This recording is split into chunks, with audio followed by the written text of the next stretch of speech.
अस्सलाम वालेकुम स्टूडेंट्स, कैसे हो आप लोग। मैं अली हैदर, आपका कंप्यूटर साइंस का लेक्चरर। बेटा जी, आज हमने चैप्टर नंबर 1 प्रॉब्लम सॉल्विंग का जो नेक्स्ट टॉपिक है एल्गोरिदम, उस पर बात करनी है। जो लास्ट हमारे 2 लेक्चर्स थे उनके अंदर जो चैप्टर नंबर 1 प्रॉब्लम सॉल्विंग का जो पहला टॉपिक था प्रॉब्लम सॉल्विंग, उसको हमने डील किया था। तो सबसे पहले मूव करते हैं आज के अपने कंटेंट्स पे। सबसे पहले हमने बात करनी है एल्गोरिदम पे, फिर हमने बात करनी है स्ट्रेटजी ऑफ डेवलपिंग एल्गोरिदम के वो कौन कौन से स्ट्रेटजीज़ है जिनको इस्तेमाल करते हुए, जिनको अपनाते हुए हम एक एल्गोरिदम डिज़ाइन करते हैं या उसको बनाते हैं। और सबसे लास्ट पे हमने डिफरेंट जो एग्जांपल्स होती हैं एल्गोरिदम्स की, उनको देखना है। तो मूव करते हैं आज के अपने पहले कंटेंट यानी कि एल्गोरिदम पे। Algorithm is a step by step procedure to solve a problem. कि एल्गोरिदम एक स्टेप बाय स्टेप प्रोसीजर होता है किसी भी मसले को हल करने का। बेसिकली यहाँ पे ये बताया गया कि हम डिटेल प्रोवाइड करते हैं एक कि हमारे कौन कौन से स्टेप्स होंगे, किस तरह से हम किसी भी एक प्रॉब्लम को इनकाउंटर करते हैं। उनके अंदर पहला स्टेप हमारा क्या होगा, दूसरा क्या होगा, तीसरा क्या होगा, चौथा क्या होगा, कि हम यहाँ पे जो हमारी प्रॉब्लम है उसको मुख्तलिफ पार्ट्स में डिवाइड कर रहे हैं और उस पर काम करना शुरू कर देते हैं। It is better to write algorithm before writing the actual program. कि एल्गोरिदम को एक्चुअल प्रोग्राम से लिखना ज़्यादा बेहतर होता है। उसकी वजह क्या है कि जब हम प्रोग्रामिंग करते हैं या कोडिंग करते हैं तो हमें काफ़ी हद तक आइडिया हो जाता है कि हमने क्या करना है, पहला स्टेप क्या होगा, सेकंड स्टेप क्या होगा, थर्ड स्टेप क्या होगा।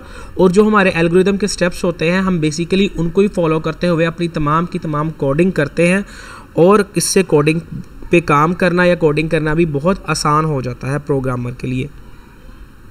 नेक्स्ट है हमारे पास स्ट्रेटजी फॉर डेवलपिंग एल्गोरिदम, कि वो कौन कौन से स्ट्रेटजीज़ हैं जिनको इस्तेमाल करते हुए हम एल्गोरिदम बना सकते हैं। Number 1, the process of developing N algorithm consist of the following steps. कि हमारे पास एल्गोरिदम बनाने का जो अमल होता है वो दर्ज झेल इक़दामात पर मुश्तमिल है। नंबर 1, इन्वेस्टिगेशन, कि हम इसके अंदर इन्वेस्टिगेशन करते हैं कि हम जो भी काम करना चाह रहे हैं, जो प्रॉब्लम है उसको इनकाउंटर करने से पहले उसके बारे में डाटा गैदर करते हैं और ये भी जानते हैं कि वो प्रॉब्लम किस तरह की है, उसको किस तरह से हम इनकाउंटर कर सकते हैं। मल्टीपल सॉल्यूशंस पे हम वहाँ पे काम कर रहे होते हैं। नंबर 2, इनिशियल एल्गोरिदम, फिर हम एक इनिशियल एल्गोरिदम बनाते हैं। Number 3, refining the algorithm. अब जब हमने इनिशियल एल्गोरिदम बना लिया तो थर्ड जो स्टेप होगा उसके अंदर हम क्या करते हैं, जो हमने ऑलरेडी एल्गोरिदम बनाया हुआ है उसके अंदर जो हमारी गैर ज़रूरी चीज़ें होती हैं, इररेलेवेंट डाटा होता है, उसको हम एक्सक्लूड करते जाते हैं और हमारे जो एल्गोरिदम होता है वो और छोटा हो जाता है और ज़्यादा वो कंसाइज और कॉन्क्रीट बन जाता है। स्टेप 1, अब ये जो स्टेप्स थे हमारे, हम इनको डिटेल में स्टडी करते हैं। Number 1, investigation. This step is use to identify the following, कि इस स्टेप के अंदर हम दर्ज झेल चीज़ों को आइडेंटिफाई करते हैं, उनकी शनाख्त करते हैं। Number 1, identify the process to solve a problem, कि वो किस प्रोसेस से उस जो हम कहते हैं प्रॉब्लम को सॉल्व करेंगे उस प्रोसेस को आइडेंटिफाई किया जाता है। Number 2, identify the major decisions, कि जो मेजर डिसीजंस हमने लेने हैं इन्वेस्टिगेशन के दौरान, कि हमने किस एरिया के अंदर बात करनी है, उसके मेजर कंसर्न्स कौन कौन से हैं, कोई नहीं मेजर कंसर्निंग जो एरियाज़ है बेसिकली हमने उनको ही हिट करना है, तो वो कौन कौन से होंगे, तो उसके हवाले से हम डिसीजंस करते हैं वहाँ पे। नंबर 3 है आइडेंटिफाई द रिपीटिशंस, कि कहाँ पे हमें चीज़ें बार बार रिपीट करनी पड़ेंगी, कहाँ पे हमने चीज़ों को गैदर करना है, किस तरह से काम करना है, वो चीज़ें डिस्कस की जाती हैं। नंबर 3, आइडेंटिफाई द वेरिएबल्स, कि जो वेरिएबल्स होते हैं उनको आइडेंटिफाई किया जाता है। नेक्स्ट है हमारे पास स्टेप 2, इनिशियल एल्गोरिदम, कि इनिशियल एल्गोरिदम हमारा क्या होगा। इन this step a general algorithm is developed, कि इस अमल के अंदर हमारे पास जो जनरल एल्गोरिदम होता है उसको बनाया जाता है। The algorithm is then analysed, फिर इस एल्गोरिदम को एनालाइज किया जाता है यानी कि इसके ऊपर काम किया जाता है। Number the algorithm is then modified if there is any problem in it, और दोबारा से फिर एल्गोरिदम को मॉडिफाई किया जाता है अगर उसके अंदर कोई भी इशू हो या कोई मसला हो। यानी कि जो इररेलेवेंट डाटा होता है या जो भी हम काम कर रहे होते हैं, जो भी हमें इससे पहले डाटा गैदर किया होता है, जो डाटा गैदर किया होता है उसके अंदर जो अजाफी चीज़ें होती हैं हम उसको निकाल देते हैं और जो हमें चीज़ें लगती हैं कि ये सूटेबल नहीं है हमारे एल्गोरिदम के लिए उनको भी हम इनकाउंटर करके ख़त्म कर देते हैं। नेक्स्ट है स्टेप 3 रिफाइनिंग द एल्गोरिदम, के एल्गोरिदम को हम किस तरह से बेहतर बना सकते हैं, उस पर मज़ीद कैसे काम किया जा सकता है। This step is use to refine the algorithm, के इस स्टेप के अंदर हम एल्गोरिदम को और ज़्यादा बेहतर बनाते हैं, जितना भी इररेलेवेंट डाटा होता है उसको रिमूव कर दिया जाता है। The refinement means that the algorithm is made simpler and easier to understand. Refinement का मतलब ये है कि हम एल्गोरिदम को बहुत ही आसान और सादा बनाते हैं ताकि उसको समझने में, उस पर काम करने में हमें आसानी हो सके। The following task are performed in this step, इस अमल के लिए दर्ज झेल इक़दामात किए जाते हैं। Number 1 including any refinement identified in step 2, कि जो भी रिफाइनमेंट हम करते हैं वो स्टेप 2 से स्टार्ट हो जाती है, जो रिफाइनमेंट उसमें की जाती है वही वहाँ से स्टार्ट होता है। Number 2 group the process together where appropriate, कि जो प्रोसेस होते हैं उनको हम इकट्ठा करते हैं जहाँ भी हमें सूटेबल लगता है। Group the variables together where appropriate, कि जो वेरिएबल्स हमने इसके अंदर इनिशियलाइज करवाने हैं, डिक्लेयर करवाने हैं, उनको हम टुगेदर इकट्ठे कर देते हैं जहाँ पे भी मुनासिब लगता है। और number 3 test the algorithm step by step again, कि अब जब एल्गोरिदम बना लिया है तो उसको हमने स्टेप बाय स्टेप उसको टेस्ट करना है कि इससे हमें वही रिज़ल्ट मिलता है जो हमें चाहिए या नहीं। अब इसकी एग्जांपल पे हम बात करते हैं। An algorithm to prepare tea is as follow, कि यहाँ पे एक एग्जांपल दी गई है कि एक एल्गोरिदम है जिसके अंदर हमें ये बताया जा रहा है कि हम चाय किस तरह बनाते हैं, तो चाय बनाने का अमल किस तरह होता है। Number 1 put the tea leaves in the pot, के जो पॉट है, बर्तन है, उसके अंदर हमने जो चाय पत्ती है उसको डालना है, यानी कि जो चाय की पत्ती होती है उसको हमने डाल देना है। नंबर 2 बॉयल द वाटर, पानी को उबालना है। नंबर 3 वेट फॉर 5 मिनट्स, के 5 मिनट के लिए इंतज़ार करना है ताकि पानी उबल जाए और हमारी चाय बन जाए। नंबर 4 पॉर टी इनटू कप, और जो चाय है उसको कप के अंदर डाल देना है। अब ये जो अगर आप इसको गौर से देखो तो हमें इस एग्जाम्पल के अंदर कुछ ख़ास इन्फॉर्मेशन नहीं मिल रही, हमें ज़्यादा डिटेल नहीं प्रोवाइड की जा रही। तो अब हम इसको रिफ़ाइन करेंगे और उसको मज़ीद और बेहतर बनाएंगे और इसको मज़ीद हम छोटे छोटे ग्रुप्स के अंदर डिवाइड करेंगे। फर्स्ट रिफ़ाइनमेंट, कि हम सबसे पहली रिफाइनमेंट करेंगे जिसके अंदर हमें बताया गया है the first refinement of the above algorithm is as follow, कि जो पहली रिफाइनमेंट है ऊपर दिए गए एल्गोरिदम की वो दर्ज है। स्टेप नंबर 1 था put the tea leaves in the pot, कि जो चाय की पत्ती है उसको बर्तन के अंदर डालना है। This step can be refined as follow, कि इस स्टेप को हम इस तरह से बेहतर बना सकते हैं, उसके ऊपर इस तरह से उसको मज़ीद हम डिस्क्राइब कर सकते हैं। Number 1 open the T box, कि जो चाय पत्ती वाला हमारे पास डिब्बा है उसको खोला। Number 2 extract 1 spoon of tea leaves, कि अब उस डिब्बे में से हमने 1 चम्मच चाय पत्ती के निकाले। Put the spoon of T into the pot, अब जो चाय पत्ती वाला हमारे पास चम्मच है उसको हमने बर्तन के अंदर डाल दिया। क्लोज द टी बॉक्स, अब जो चाय वाला डिब्बा है या बर्तन है, ठीक हो गया, उसको हमने बंद कर दिया। अब इसके अंदर जो हमारा पहला स्टेप था उसकी हमें पूरी डिटेल बताई गई है कि उसको आगे मज़ीद हम किस तरह डिवाइड करके उसको एक मीनिंगफुल डाटा के अंदर मज़ीद कंसिडर कर सकते हैं। नेक्स्ट स्टेप 2 है हमारे पास बॉयल द वाटर, के पानी को उबालना। This step can be refined as follow, कि इस स्टेप को हम इस तरह से रिफाइन कर सकते हैं। Number 1 fill the kettle with water, जो कैटल हमारे पास केतली है उसको हमने पानी से भरा। Number 2 turn on the kettle को चला दिया। अगर तो इलेक्ट्रॉनिक कैटल है तो हम उसको ऑन करेंगे, अगर हमारे पास इलेक्ट्रॉनिक कैटल नहीं है तो उसको हम चूल्हे पे रख के या स्टोव पे रख के उसको हम स्टोव को ऑन कर देंगे। Wait until the water is boiled, इंतज़ार करें जब तक कि पानी उबल नहीं जाता। टर्न ऑफ द कैटल को बंद कर दे। बेटा ये जो हमारे पास यहाँ पे जो कैटल के हवाले से पहले ऑन करना और ऑफ़ करने के हवाले से बात की गई है, तो यहाँ पे इलेक्ट्रॉनिक कैटल का इस्तेमाल किया गया है। लेकिन अगर हम आम रूटीन के अंदर बात करें तो हम अपने घरों के अंदर जो स्टोव्स होते हैं, चूल्हे होते हैं, उनके ऊपर बनाते हैं, तो हम क्या करते हैं, हम जो स्टोव होंगे उसको ऑन या ऑफ़ कर सकते हैं। तो वहाँ पर ये भी कंडीशन हम कह सकते हैं कि हम स्टोव को ऑफ़ कर दिया या स्टोव को ऑन कर दिया। Step 3 pour the tea into cup, के जो चाय है उसको कप के अंदर डालना। This step can be refined as follow, कि ये जो स्टेप है इसको हम इस तरीके से रिफाइन कर सकते हैं। नंबर 1, टेक अ कप, एक कप लेंगे। Number 2, take the kettle, kettle यानी केतली को उठाया। pour the tea into the cup, जो चाय है उसको कप के अंदर डाल दिया। पुट द केटल बैक, और जो केतली है उसको वापस रख दिया। तो इस तरह से ये पूरे के जो हमारे पास 4 स्टेप्स थे उनको हमने रिफाइन किया और बेहतर अंदाज में पेश किया, ताकि हमें एल्गोरिदम की मज़ीद समझ लग सके कि हम बेसिकली इस पूरे के पूरे एल्गोरिदम के अंदर कर क्या रहे हैं। सेकंड रिफाइनमेंट, अगर हम यहाँ पे भी देखें तो हमें मज़ीद एक और रिफाइनमेंट की ज़रूरत है, तो उसको भी हम करते हैं। The second refinement of step 2.1 in the above algorithm is as follow, कि जो सेकंड रिफाइनमेंट हो रही है, जो हमारा स्टेप 2 था उसकी हम मज़ीद कर रहे हैं एल्गोरिदम की। तो स्टेप 2 था fill the kettle with water, कि जो केतली है उसको पानी से भरना। तो उसको मज़ीद हम कर सकते हैं कि जो हमारे पास सेकंड स्टेप था उसका जो पॉइंट नंबर 1 था उसको मज़ीद हम रिफ़ाइन कर रहे हैं। यहाँ पे ये बयान किया गया है, the step can be refined as follow, के स्टेप को दर्ज झेल तरीके से हम रिफ़ाइन कर सकते हैं। Number 1, put the kettle under the tap, कि जो हमारे पास केतली है उसको हमने टैप के नीचे रखा। Number 2, turn on the tap, के टैप को हमने ऑन किया, उसको चलाया ताकि पानी निकल सके। Wait until kettle is full, इंतज़ार करें जब तक कि जो केतली है वो भर नहीं जाती पानी से।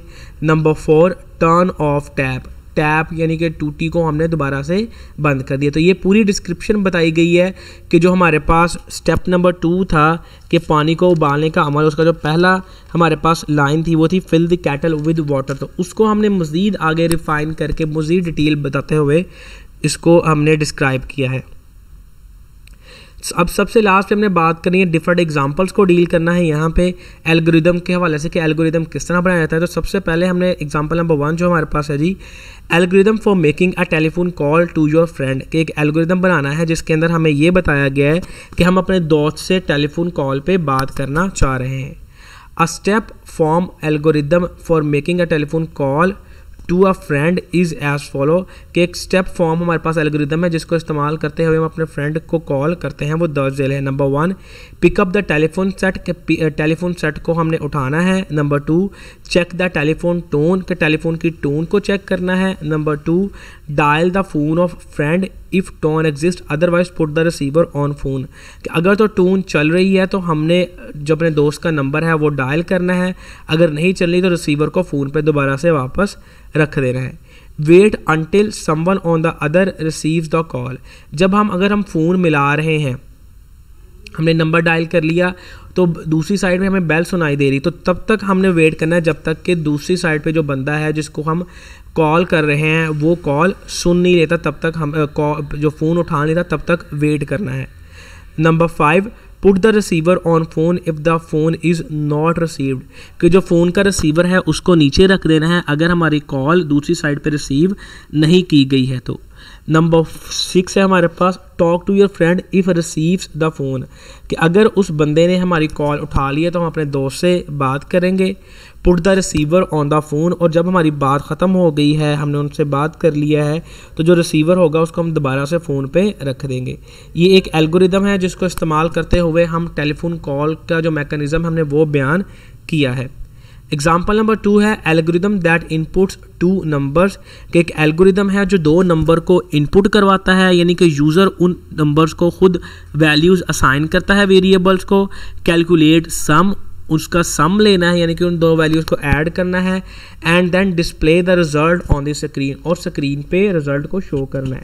बेटा जी, इस एल्गोरिदम बनाने से पहले हमें स्टेटमेंट पे बहुत ज़्यादा गौर करना पड़ेगा कि ताकि हम ये समझ सके कि जो हमारे स्टेटमेंट देने वाले बंदा है या मेंबर है वो हमसे रिक्वायरमेंट है उसकी क्या है।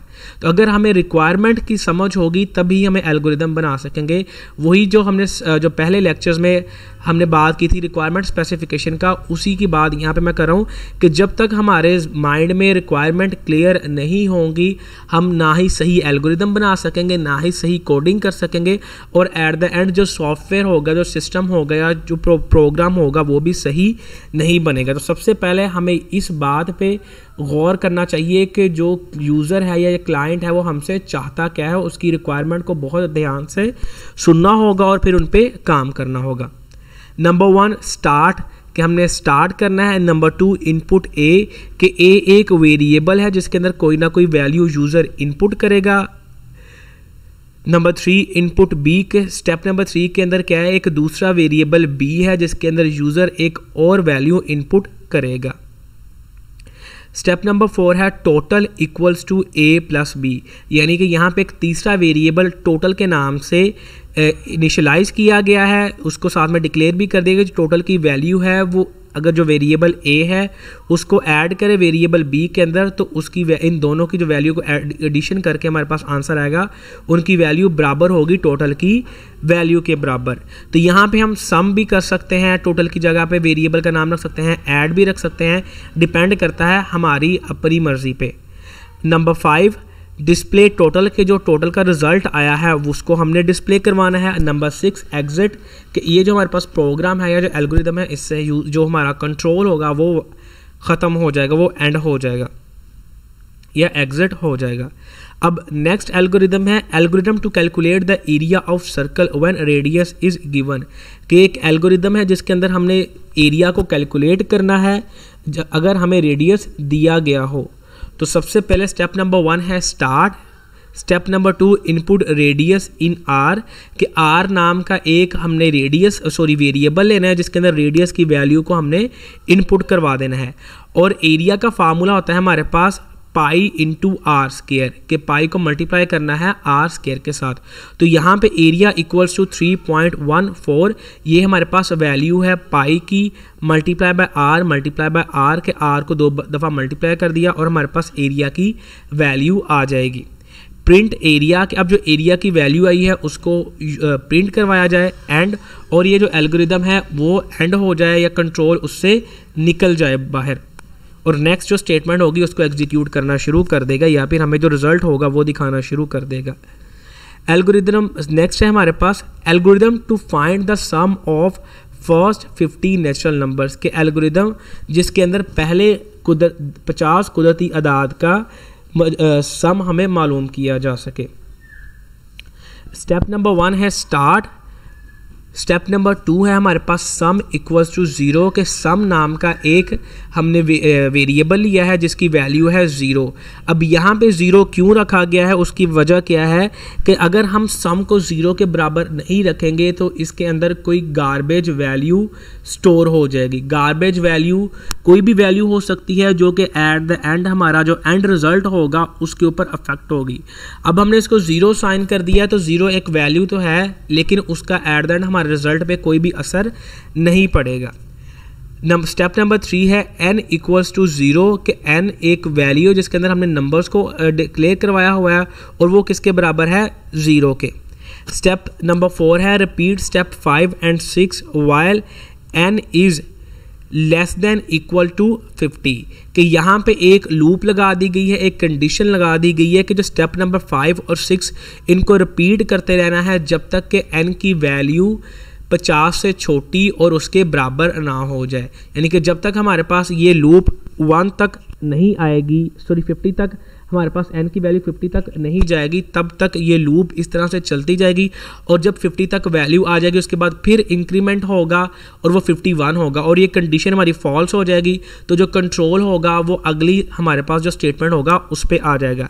अब स्टेटमेंट नंबर 5 है sum equals to sum plus n, कि जो सम की वैल्यू है वो दोबारा से चेंज हो जाएगी और वो किसके बराबर हो जाएगी, सम को जमा कर दें अगर n में तो उसके बराबर हो जाएगी। तो अगर हम जो करंट कंडीशन चल रही है तो सम की वैल्यू है 0 और n की वैल्यू क्या है 0, तो 0 प्लस 0 इक्वल्स टू 0। तो इस वक्त जो सम की वैल्यू चेंज होके भी हमारे पास 0 पे है। स्टेप नंबर 6 क्या है, 5 और 6 को हमने रिपीट करना है n इक्वल्स टू n+1 के n के अंदर एक एक अदद का इंक्रीमेंट करते जाएं। अब n की वैल्यू पहले क्या थी 0, जब n के अंदर एक को ऐड किया गया तो हमारे पास इंक्रीमेंट होके n की वैल्यू चेंज होके क्या बन गई 1 हो गई। तो इस तरह से अब जब हमारे पास 1 होगी दोबारा से फिर हमने स्टेप नंबर 5 को रिपीट किया तो हमारे पास आ जाएगा सम की वैल्यू पहले क्या थी 0, तो n की वैल्यू पहले 0 थी लेकिन अब क्या हो गई है 1, तो 0 + 1 इक्वल्स टू 1, तो सम की वैल्यू चेंज 0 से चेंज होकर दोबारा से क्या हो जाएगी 1 हो जाएगी। फिर हम स्टेप नंबर 6 पे आएंगे तो यहाँ पे हमने किया जी n इक्वल्स टू n+1। अब n की वैल्यू क्या थी 1 के अंदर 1 को ऐड किया तो अब n की वैल्यू चेंज हो जाएगी दोबारा से और वो हो जाएगी 2। इस तरह से ये लूप चलती जाएगी और जब तक हमारे पास 50 तक एडिशन नहीं हो जाएगा तब तक ये लूप चलेगी। लूप उसके बाद 50 के बाद भी चलेगी तो वो हमारे पास ग्रेटर देन 50 हो जाएगा। तो हमारी कंडीशन क्या थी कि n की वैल्यू छोटी हो या फिर बराबर हो 50 के, तब तक ये लूप चले, उसके बाद लूप ख़त्म हो जाएगी। जैसे ही ये कंडीशन हमारे पास फॉल्स होगी तो जो हमारे पास कंट्रोल होगा वो हमारे पास नेक्स्ट स्टेटमेंट पे आ जाएगा। नेक्स्ट स्टेटमेंट है प्रिंट सम को प्रिंट करवाया जाए एंड कि जो भी हमारा एट द एंड सम आएगा उसको प्रिंट करने के बाद हमारा जो कंट्रोल होगा वो इस जो आप कह लो सिस्टम से, इस जो प्रोग्राम से बाहर आ जाएगा। सबसे लास्ट हमारा जो एल्गोरिदम है वो है जी an algorithm to calculate the distance covered by a car moving at an average speed with v metres per second in time t, कि एक एल्गोरिदम है जो कि डिस्टेंस कवर्ड जो कि कैलकुलेट कर रहा है कार के डिस्टेंस को जो कि मूव हरकत कर रही है, चल रही है एवरेज स्पीड के साथ, जिसको हमने v से जाहिर करना है और टाइम t के अंदर।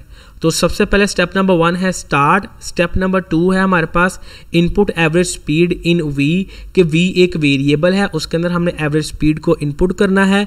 स्टेप नंबर 3 है इनपुट टाइम इन t, कि जितना भी टाइम लग रहा है उसको डिस्टेंस कवर करने में या जो वो ले रही है उसको हमने टाइम t जो वेरिएबल t है उसके अंदर उसको असाइन करवा देना है। स्टेप नंबर 4 है यानी कि जो स्पीड हमारे पास आ रही है, जो डिस्टेंस का फार्मूला है वो है हमारे पास s equals to v into T, के वेलोसिटी को अगर हम मल्टीप्लाई कर दें टाइम के साथ तो जो हम वो हमारे पास जो एवरेज स्पीड को हम मल्टीप्लाई करेंगे टाइम के साथ तो हमारे पास जो डिस्टेंस टोटल कवर्ड होगा वो आ जाएगा। प्रिंट s के जो डिस्टेंस की वैल्यू यानी कि जो वेरिएबल s की वैल्यू आएगी उसको हमने वो दिखा दी जाए एंड, और इसके बाद इस जो प्रोग्राम है एल्गोरिदम उसका यहाँ पे एंड हो जाएगा और कंट्रोल जो होगा यहाँ से एग्जिट कर जाएगा। थैंक यू बेटा जी। आज के लेक्चर के हवाले से अगर आपको कोई मसला हो, कोई क्यूरी हो, किसी बात की समझ ना लगे तो इस ईमेल एड्रेस पे मेरे साथ कांटेक्ट कीजिएगा। फ़ी अमानिल्लाह।